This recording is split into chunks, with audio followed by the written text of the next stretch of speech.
Can you imagine trading gold back in the day in Venezuela when their currency was starting to collapse, thinking, oh, I'm going to make a profit here and cashing into bolivars? You'd be ruined by now. The people who did well in Venezuela about 10 years ago, maybe a little less, were those who had gold or even those who had dollars. Of course, when the dollar goes, I think, unfortunately, a lot of people in these less developed countries, they're going to get burnt. And I think that's why China and other countries are buying a lot of gold, because they know that the dollar is not worth the paper it's printed on, nor their currencies. I'm not just having a go at the dollar. The dollar is not the only one. MarioInnecco from Innecco64 emphasizes the importance of holding physical gold as insurance against currency debasement. He points out that physical gold isn't meant to be traded like other assets, especially in a collapsing economy. In situations like Venezuela, where the currency was rapidly losing value, those who held gold or dollars could preserve their wealth, while others suffered significant losses. Amid the ongoing U.S. China trade war, China has been steadily increasing its gold reserves. China's central bank purchased 50 tons of gold in February, followed by 5 tons in March. As of March, China's gold reserves totaled 2,292 tons, representing 6.5% of the country's official reserve assets, according to the Kobeissi Letter. Goldman Sachs reports that China's actual purchases are even higher than officially reported. This gold-buying spree has been ongoing for the last 3 years, reflecting Beijing's strategy to strengthen its financial position in the face of economic tensions. Despite President Trump announcing a temporary pause on tariff hikes for most countries, he raised duties on Chinese goods to 145%, prompting Beijing to retaliate with countermeasures. The People's Bank of China, PBOC, has also encouraged commercial banks in Shanghai to expand cross-border credit to reduce financing costs and support yuan-dominated imports and exports. Innecco argues that China's significant gold purchases clearly show the country's foresight. They recognize the devaluation of fiat currencies, including the U.S. dollar, and are preparing for the inevitable loss of confidence in these currencies. While many people wait for a dip in the price of gold to buy, Innecco advocates purchasing gold or silver whenever possible, whether a gram or a kilo, as it doesn't need to be a full ounce to serve as a store of value. Make sure to tune in for our expert analysis. Don't miss out on future content. Hit the subscribe button and turn on notifications to stay in the loop. Your support is greatly appreciated. I expect silver as well to join the party. Yes, it's been frustrating. Yes, we are over 100 to 1 in the gold-silver ratio.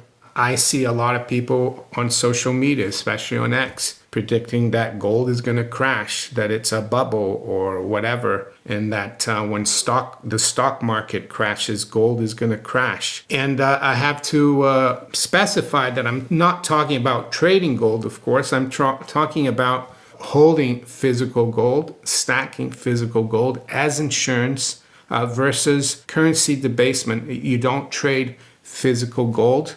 Can you imagine trading gold back in the day in Venezuela when their currency was starting to collapse, thinking, oh, I'm going to make a profit here and cashing into bolivars? You'd be ruined by now. The people who did well in Venezuela about 10 years ago, maybe a little less, were those who had gold or even those who had dollars.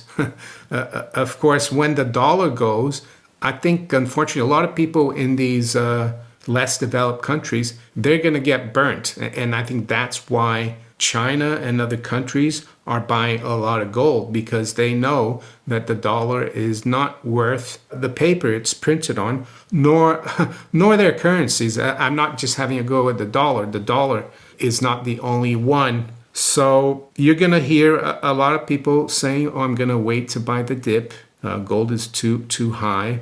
But what do I try to do myself? Well, I try to buy a little bit whenever I can. Silver as well. It's getting harder and harder to buy a full ounce, of course. I think in the U.S., people talk about fractional gold. I don't think that really matters. You just buy gold. It can be, who says that 1 unit of gold has to be a troy ounce? It's just because it's priced in troy ounces. So yeah, buy any gold you can, be it a gram, be it half an ounce, be it a kilo bar if you can afford. That's the way I see it. So I'm going to refer to this first, A Pocketbook of Gold by Jim Sinclair.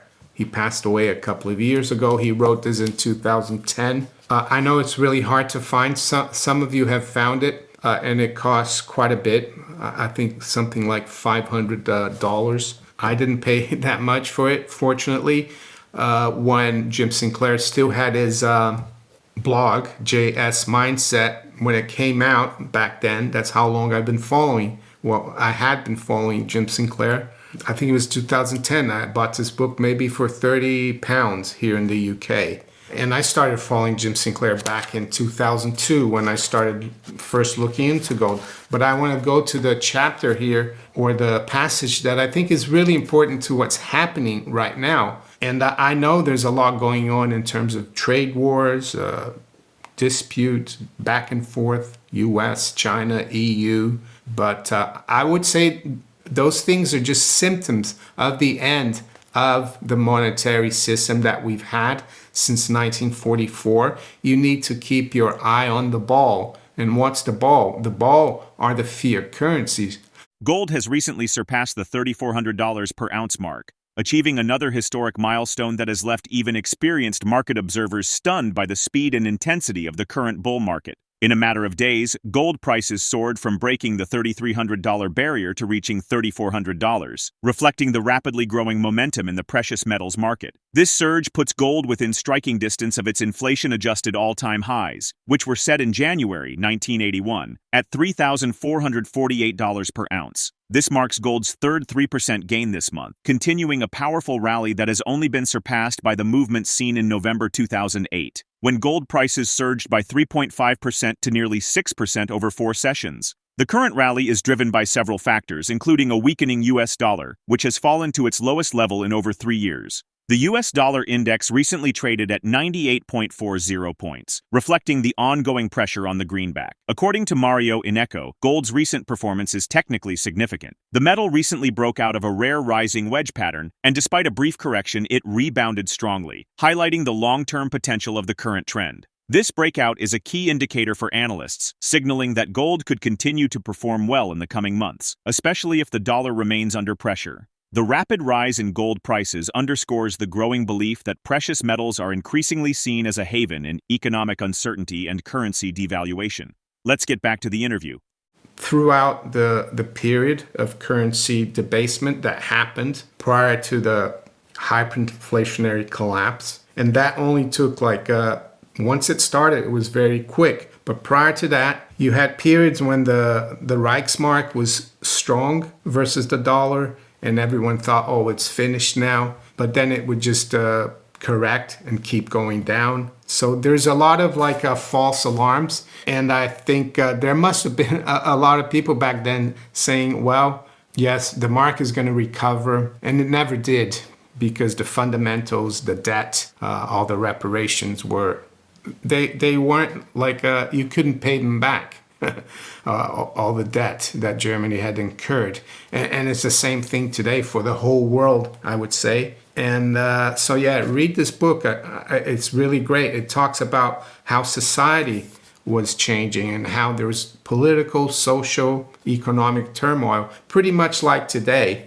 And I also have a hyperinflation files playlist. So I think you might want to look at that one. And also, all fiat currencies are sinking. Fiat currencies, they're all sinking. So now, before we look at where the markets are this morning here in London, let's look at a few charts. The first one is one that I've been warning since late last year. And it's this one here, rare upside breakout for a rising wedge in the price of gold. And it's a monthly spot gold price. And yes, it was around 2,700 at the time, this trend line. We broke out of it. And then after the election in November, we corrected back down to 2,500. And then, and then it just rebounded. And that's why I thought this was a really important chart. It's long-term, of course. It's not day-to-day trading. And then the second one is comparing what happened back in Weimar, Germany, and Central Europe to what's happening in the last 25 years or so in the U.S. And you might say, well, the German chart is it's only a 6-year period or so, and this one is 25. Well, there's such thing in nature called when cycles, they look the same, but they have different time frames. They're fractals of other patterns, like smaller waves look like bigger waves, right? And yeah, I've been warning about this as well. And as you can see, it's really starting to catch up, and it looks very similar and very scary. Am I saying we're going to $1 trillion for gold? No, but we could go a lot higher. And it says here the chart of fiat currency collapse. And by collapse, I mean the collapse of purchasing power. And it might even lead to the whole world having to go into a new currency, or countries having to issue new currencies, because people will lose complete faith and confidence in all the currencies. And I just wanted to show you the dollar index. Yes, I know the dollar index is breaking down below 100. We're at 98.13 as I speak here. But as I've said, I think I've said in the past, the dollar index is kind of a distraction, because it was created back in 1973 when the world went onto a floating exchange rate regime. And it was a way to keep track of the strength or weakness of the dollar vis-a-vis the major Western currencies. And it's still the same basket of currencies. And it started at 100. And here we are. Yeah, 52 years later, and we're still near 100. And even if you look back in '08, when we had the all-time low at around 70, just above 70, well, gold at the time was 1,000, and it's now 3,000, almost 3,400. So don't get bogged down in the dollar index. Measure everything versus gold, I would say. The ongoing surge in gold prices, driven by geopolitical tensions and a weakening U.S. dollar, highlights the growing appeal of precious metals as a hedge against economic instability. With nations like China significantly increasing their gold reserves and central banks globally strengthening their positions, the market sentiment suggests a shift towards tangible assets in response to concerns over currency devaluation.